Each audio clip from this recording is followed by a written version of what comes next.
சுருக்குக 3.769 × 10⁻5 plus 4.21 × 10⁻5 plus 4.21 × 10⁻5.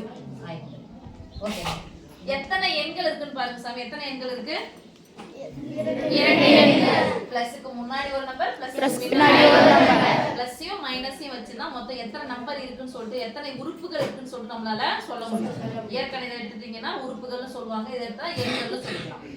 So நடுவுல பிளஸோ மைனஸோ இருந்துச்சுன்னா, 2 எண்கள் இருக்குன்னா எதை பார்க்கணும் ஃபர்ஸ்ட்? பொதுவா. ஓகே, பிராக்கெட் தான். எதனா பொதுவா இருக்கான்னு பார்க்கலாம். இங்க பாருங்க 3.769 × 10⁻5. இங்க 4.21 × 10⁻5. அப்ப எது பொதுவா இருக்கு? பொதுவா இருக்குது என்ன பண்ணிடலாம்?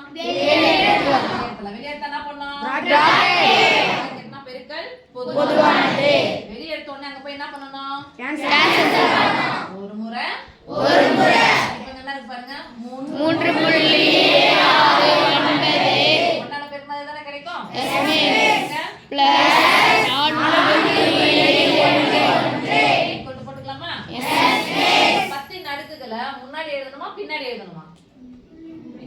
பின்னாடி எழுதணும். முன்னாடி எழுதுனா தப்பா மிஸ்னா தப்பு கிடையாது. ஆனா அது ஒரு கெழு மாதிரி. அதனால எடுத்து என்ன பண்ணிக்கலாம்? பின்னாடி நம்ம பொதுவா எடுத்தது இங்க எடுத்தாலும் ஒண்ணுதான், இங்க எடுத்தாலும்.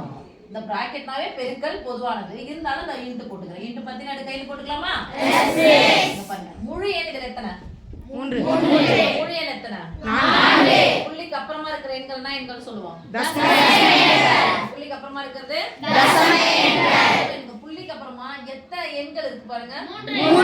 எத்தனை எண்கள் இருக்கு? 2. மூணாவது நம்பர் கொடுங்க. யாரா இருக்காங்கன்னு பார்த்தா இல்ல. இல்லனா என்ன அர்த்தம்? 0. மூணாவது நம்பர் சேருங்க. 9 கூட 0 சேர்த்தா எவ்வளவு? 9. 0 9. 9.